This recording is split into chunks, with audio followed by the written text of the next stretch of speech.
ये महात्मा अम्बरीश है। नमस्सुनाभाखिल धर्म से तवे अधर्म शीरा सुरगुण के तवे त्रैलोक्य गोप्ताय विशुद्ध वर्च से मनोजवाया भूत कर्मणे गणे। ये अम्बरीश जी महाराज एकादशी का व्रत रहते थे और द्वादशी को ब्राह्मण इत्यादि को भोजन करा के पारायण करते थे।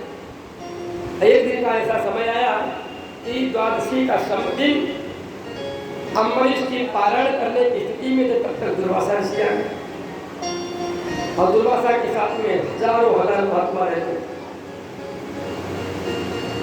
दुर्वासा ऋषि ने कहा कि अम्बरीश कल तो हम एकादशी रहे। तो अम्बरीश ने चरण बंदन करते हुए कहा भगवान आज तो हम ब्राह्मण को भोजन करा के ही ग्रहण करते हैं, कृपा करके आज हमारा आतिथ्य स्वीकार करें। आप भोजन करेंगे तो हमारा पारण अच्छा होगा। और एक साल बीता था, साल भर की एकादशी अंतिम एकादशी हम लोग एकादशी का पारण कर ही नहीं पाते, उद्यापन करना होगा। बोले महाराज क्या होता है, रहते हुए तो 50 साल से ऊपर हो गए पर आज तक उद्यापन नहीं हो पाया। एकादशी का उद्यापन वर्ष वर्ष कर करते रहो, न कर पाओ 3-3 वर्ष कर लो, न कर पाओ तो कम से कम 12 वर्ष में तो एक बार कर लो। अरे एकादशी उद्यापन का मतलब होता है जो माला होता है ना, उसमें हम लोग एक डोरा में दाना को पिरोते हैं। अब वो डोरा टूट जाए तो सारे मोती बिखर जाएंगे और हर मोती पर आगे पीछे अगर गांठ लगी हो और वो माला टूट जाए तो बोलो कितने मोती बिखरेंगे? एक ही मोती तो जाए, बाकी तो सब बचे ही जाए। तो उद्यापन करते रहने से जो हमारा व्रत होता है उसमें मानो आगे पीछे से गांठ लग रही है और जीवन का कोई पता ही नहीं कब सांस निकल जाए। अगर मृत्यु हो गई तो हमारा वो जो शेष है वो बचा हुआ है। तो अम्बरीश उद्यापन करने के लिए उठे। दुर्वासा जी आ गए तो उन्होंने निमंत्रण दे दिया। दुर्वासा जी अपने शिष्यों को लेकर गंगा जी के किनारे चले गए, वहीं स्नान करेंगे, थोड़ा संध्या वंदन करके अभी आते हैं। और स्नान किया, संध्या वंदन किया, समाधि लग गई। हमारे आप जैसे थोड़ी थे, समाधि लगी तो उनको खाने भूल गए कि हम किसी का निमंत्रण भी दिए। दुर्वासा ऋषि के आगमन की बात जो होते द्वादशी तिथि का समय व्यतीत होने लगा। पारायण कब करें? द्वादशी में। त्रयोदशी में पारायण हो गया तो भी व्रत गया। अब द्वादशी थोड़ी बची। आचार्य ब्राह्मणों ने कहा कि राजन एक काम करो, भगवान शालिग्राम का चरणोदक ले लो। चरणोदक लेने से ब्रह्मांड का दोष भी नहीं लगेगा और ब्राह्मण को भोजन कराने का जो संकल्प लिया है तो ब्राह्मण को भोजन कराने से पहले जो खाने का दोष लगता है वो भी नहीं लगेगा। अच्छा, चरणोदक लिया, अभी पी नहीं पाए, तब तक दुर्वासा जी आ गए। तुम तो बड़े दुष्ट हो, भोजन कराने का हमको निमंत्रण दे दिया, पहले खा लिए। हाँ करो, ब्राह्मण के कहने पर मैं केवल चरणोदक पीने वाला था, मैंने अभी भोजन नहीं किया, अन्न ग्रहण नहीं किया। अच्छा, ऐसा क्यों है? यदि कोई व्यक्ति फलाहार करके व्रत रहता है, उसका पारण अन्न से होगा। यदि कोई व्यक्ति दूध इत्यादि पी करके रहता है, उसका पारण फल खाने से, अन्न खाने से हो जाएगा। यदि कोई व्यक्ति निर्जला व्रत रहता है तो वो व्यक्ति ब्राह्मण को कुछ खिला के फल इत्यादि खा ले, नमक भी खा ले तो भी पारण हो जाए। भाई सीधा नमक खाया जाता है, लेकिन बताए सच्चाई, ये तो बात कहने की ही है। व्रत तो चाहे गणेश जी का रहो, चाहे हनुमान जी का रहो, शिव जी का रहो, नमक तो खाने ही चाहिए। पर नवरात्र में 9 दिन व्रत रहोगे और नमक नहीं खाओगे तो होगा क्या? डॉक्टर दिन में 4 बार यहाँ पर बांधेगा और बटन दबा कर देखेगा कितना बचा, बीपी लो हो जाएगा। जो लो होता है घटता बढ़ता है, क्या होता है? नमक खाने से बढ़ता है और न खाने से। 9 दिन तक नहीं खाओगे तब होगा क्या? उसके बाद में क्या होगा? हालत बिगड़ जाएगा। 20-25 साल पहले हम भी नहीं करते थे, नवरात्र रहते थे तो नमक नहीं खाते, नमक तो अभी नहीं खाते। अगर हमारा कोई कथा का कार्यक्रम नवरात्र में नहीं होता है तो हम नमक नहीं खाते, पर नवरात्र में कहीं अगर देवी भागवत की कथा सुनानी पड़ जाए तो फिर नमक खाते हैं, क्योंकि कथा कहने पर शारीरिक श्रम बढ़ेगा और उससे पसीना इत्यादि जब निकलेगा तब वीकनेस ज़्यादा आएगी और बीपी का डिस्टर्ब हो सकता है। और ये ऐसे रोग है कि अगर एक बार शरीर में घुस जाए ना फिर नहीं निकलते। बीपी घटना हो, बढ़ना हो, डायबिटीज हो, ये सब ऐसे राज रोग हैं जिसके शरीर में एक बार हो गए फिर वो अंत में ही जाते हैं जब सीताराम हो जाता है, बीच में नहीं जाते।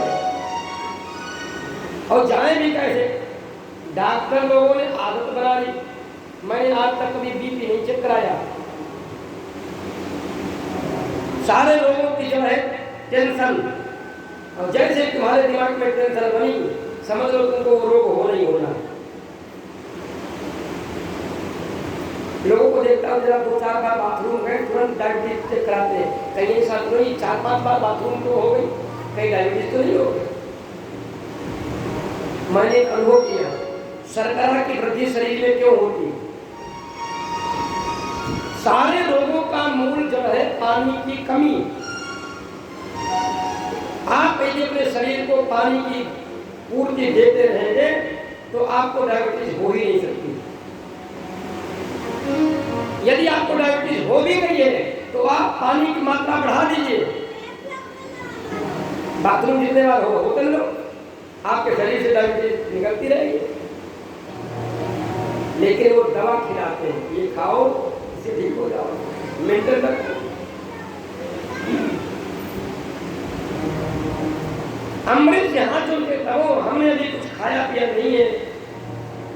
द्वादशी न बीत जाए तो ये हम चढ़ो कर लेना चाहते थे, ब्राह्मणों की आज्ञा थी, पर अब आप आ गए और आप भोजन ग्रहण करो, उसके बाद हम प्रसाद ले लेंगे। लेकिन दुर्वासा तो दुर्वासा है, साफ दे। तुरंत एक जटा उखाड़ी भूमि पर पटकी, उससे प्रज्ञा पैदा हुई, अमृत को खा जाओ। जैसे वो प्रज्ञा अमृत की ओर दौड़ी, स्वयं भगवान का सुदर्शन चक्र प्रकट हुआ, उसने उस प्रज्ञा को काट के फेंक दिया और दुर्वासा के पीछे पड़ा। विचार करो, इंद्र का पुत्र जयंत जब सीता के चोट मार करके भगा, वाल्मीकि रामायण में पढ़ोगे तो सीता के स्तन पर चोट मारी, ऐसा लिखा वाल्मीकि रामायण में। लेकिन गोस्वामी तुलसीदास जी ने मर्यादा की स्थिति को देखते हुए और इष्ट संपन्न होने के कारण अपने इष्ट के लिए ऐसा लिखना उनको अनुचित लगा, तो उन्होंने चरणों में लिखा, सीता चरण चोच हति भागा महामंदमति कारण कागा। लेकिन जब राम जी ने उस काग के पीछे एक सींग, और अब जयंत जब आगे आगे भाग रहा है और पीछे पीछे वो भगवान राम के द्वारा सींग मारने के लिए नहीं, मारना होता तो जयंत जा रहा। पहली बार पिताजी के पास गए, हम आप भी जब छोटे थे, हमें याद है, आप लोग याद है पता नहीं, छोटे तो कहीं कोई बात हो जाती तो पहले पिताजी के पास जाते थे, माता जी के पास जाते।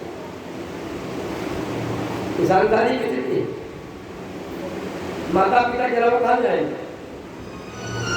तो जयंत जब पिताजी के पास गया तो इंद्र कहते भैया यहाँ नहीं, तुम दूसरी जगह जाओ।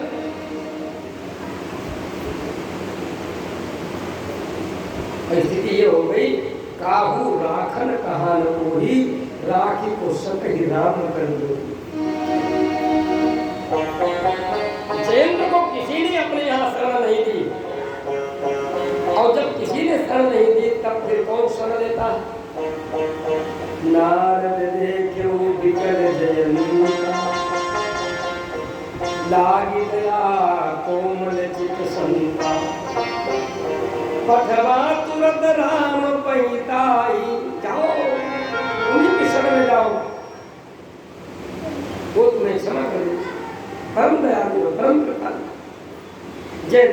भगवान की शरणागति, तो एक नयन करी करा भगवान। तो केवल इसलिए कि तुम्हारी दृष्टि में द्वैत है, और जब व्यक्ति का द्वैत खत्म हो जाए, अद्वैत जब हो जाएगा तो उसे भगवान की प्राप्ति हो जाएगी। जब तू ही तू है, जब तक मैं और मेरा रहेगा तब तक भगवान नहीं मिलेगा। केवल तू ही तू, तू ही तू, जित देखो तो श्याममयी है, भगवान मिल जाएगा। ऐसे ही भगवान का सुदर्शन चक्र दुर्वासा के पीछे पड़ा, सो दुर्वासा की समझ स्पीड इतनी हो, लेकिन वो चक्र कितना दूर, 2 अंगुल की दूरी पर रहता है। दुर्वासा विभाग करके देवताओं के पास गए। देवताओं ने हाथ जोड़ दिए, महाराज हमारे में सामर्थ्य नहीं। पितामह ब्रह्मा जी के पास में गए, ब्रह्मा जी ने भी हाथ खड़े कर दिए, हमारे सामर्थ्य नहीं। शिवलोक में गए, भोलेनाथ आप ही बचा लो। बोले बाबा, बोले भाई ये हमारे बस की बात। भगवान विष्णु जी के पास गए, प्रभु आपका ही दिव्य अस्त्र है, आप ही बचा लो। भगवान बोले हमारे अंदर भी सामर्थ्य नहीं है, तो कौन बचाएगा मेरे प्राणों को?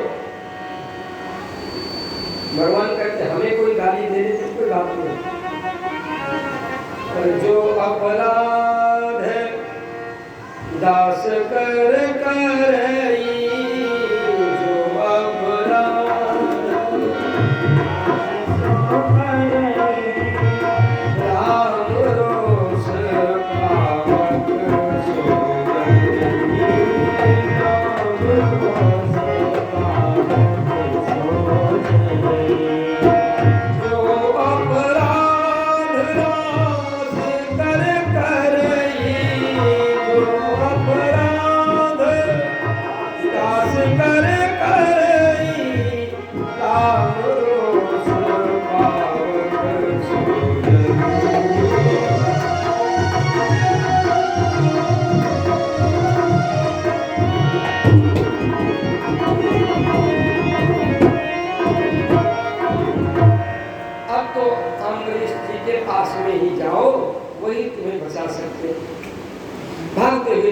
जी आए अम्बरीश की शरणागति में।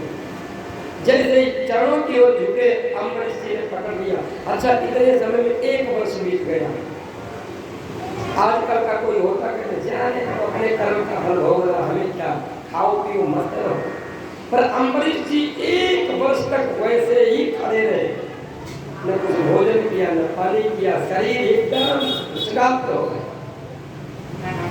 ऐसे थोड़ी भगवान ने उनको उनकी सेवा स्वीकार कर ली। जानते हो, हम आप लोग मंदिर बनवाते पुजारी रख दिया, पुजारी रख देते मंदिर की पूजा। और शिवपुराण में लिखा है जो मंदिर की पूजा करता है वो देवल ब्राह्मण होता है। अब विशेष करके शिवलिंग के मंदिर का पुजारी जो होता है, जिसमें शिवलिंग एक ही पत्थर में से शिवलिंग और अर्घा बना होता है, उस पर प्रसाद जो चढ़ता है वो खाया नहीं जाता। उसको खाने का केवल गोसाई ब्राह्मण और जो देवल ब्राह्मण कहा जाता है, देवलक, वही खा सकता है। और ऐसे ब्राह्मण को आप पूजा पाठ में नहीं बिठा सकते हो। वो आपकी पूजा पाठ अगर करा देगा तो आपको कोई फल नहीं मिलेगा, सब निष्फल हो जाएगा। परंतु आजकल लोग जानते ही नहीं। गिरी, पुरी, भारती, देवलक, गोसाई, ये ब्राह्मणों से पूजा नहीं करानी थी। इनको आप अन्य कार्य, जो कार्य इनको दिया गया है वो करा। शिव जी का अगर मंदिर है आपका, उसमें पुजारी बना दो तो पूजा कराए। अब क्या होगा? 1 वर्ष बीत गए। अम्बरीश जी कैसे सेवा करते भगवान की? अम्बरीश जैसा होना भी बड़ा कठिन है। प्रातः काल उठते, मंदिर की साफ सफाई करते, सेवा करते मंदिर की। सवै मन कृष्ण परारविंदयो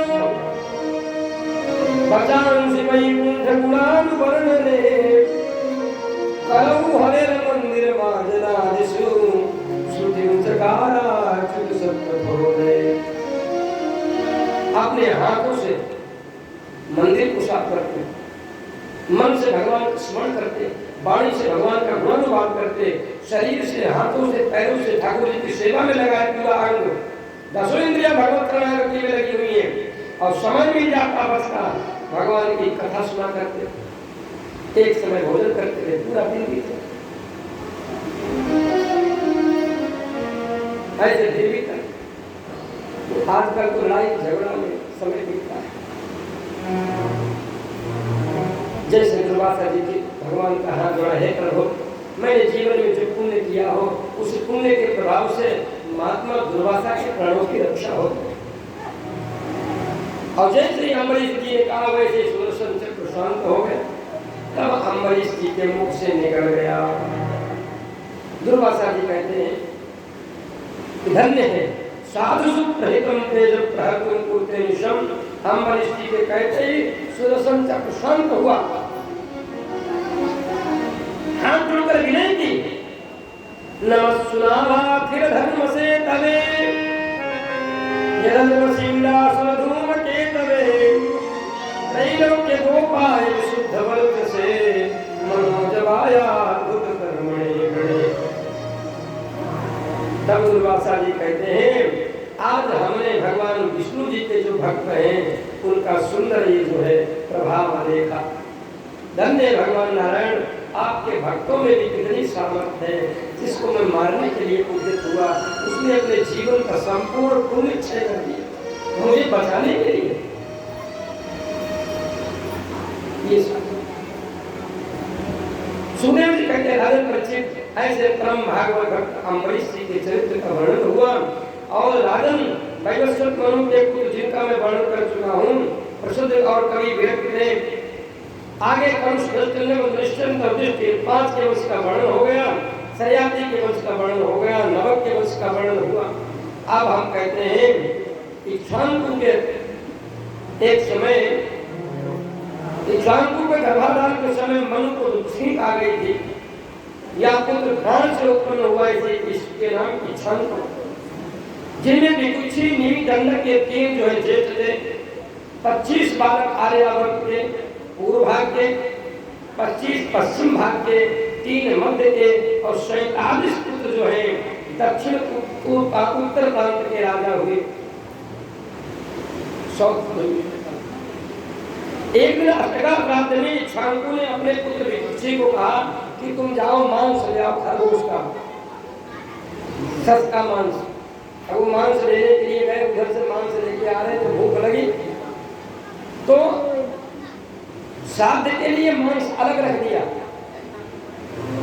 और थोड़ा सा लेकर खा लिया खरगोश का।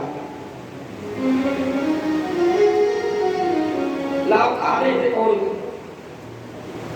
और बाकी जो बचा अपना हाथ धुला पवित्र हुए और ले जाकर अपने पिताजी को दे दिया। पिताजी ने जब महात्मा वशिष्ठ मुनि को बुला करके वो कराया तो देखा अरे ये तो छींकता है,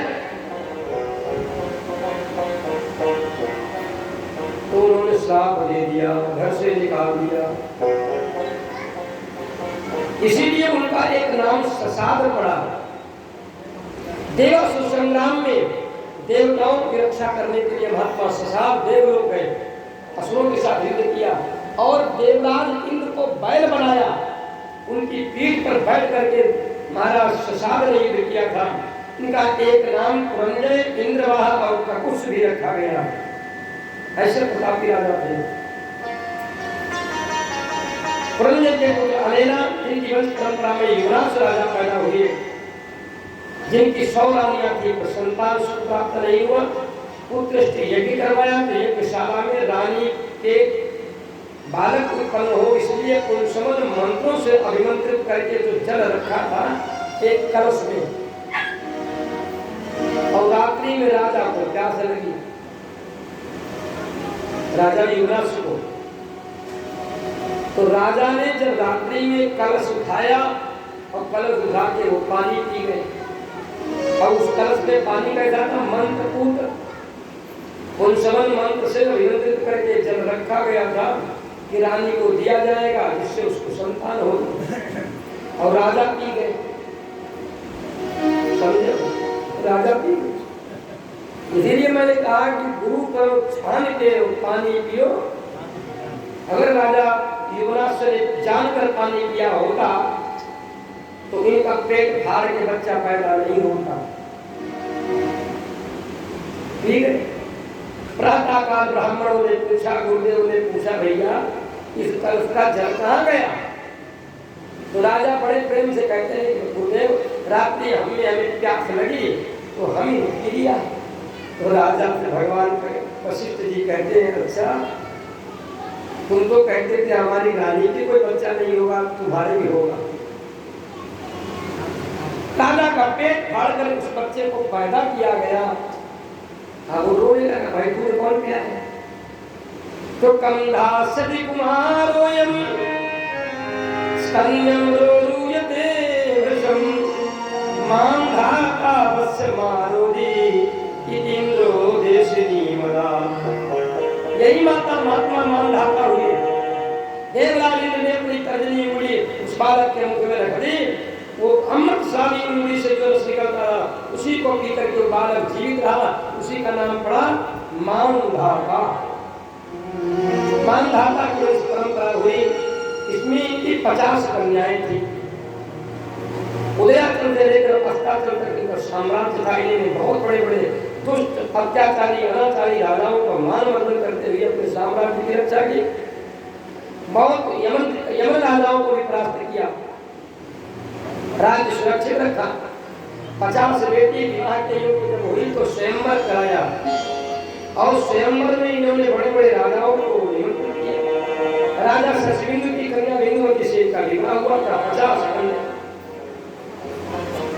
अब इधर क्या होगा, यमुना नदी में सौभरी महात्मा ने देखा कि मछली जो है वो काम क्रीड़ा में अनुरक्त है। तो सौभरी के चित्त में काम प्रकट हो गए।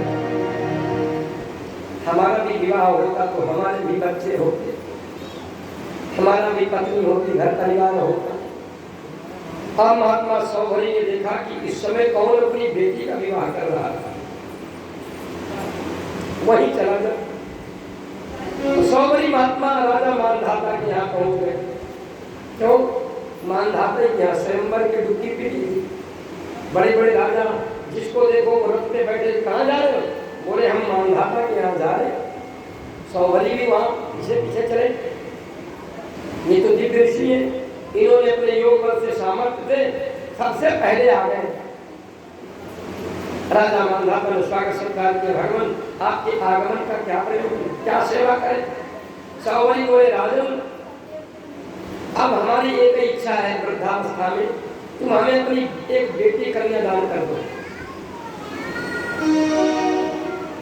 ईमानदारी से बताना, अगर कोई ऐसा बुढ़ा व्यक्ति जिसकी दाढ़ी सफेद हो गई हो, बाल पक गए हों, भौंगे पक गई हों, बिन्ने पक गए हों, जिसके झुर्रियां पड़ गई हों हाथों में, कपोलों पर, मस्तक पर, जिसकी अवस्था आपको दिखाई पड़ रही हो कि एकदम जर्जर है, अब वो आपके यहाँ आकर कह दे कि आप अपनी बेटी का विवाह हमारे साथ कर दो, तो क्या करोगे आज की स्थिति में?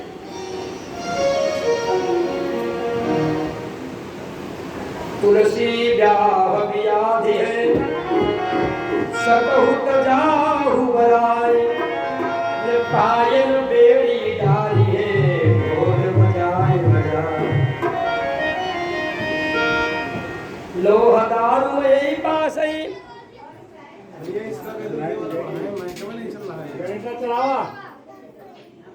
श्री राम जय राम।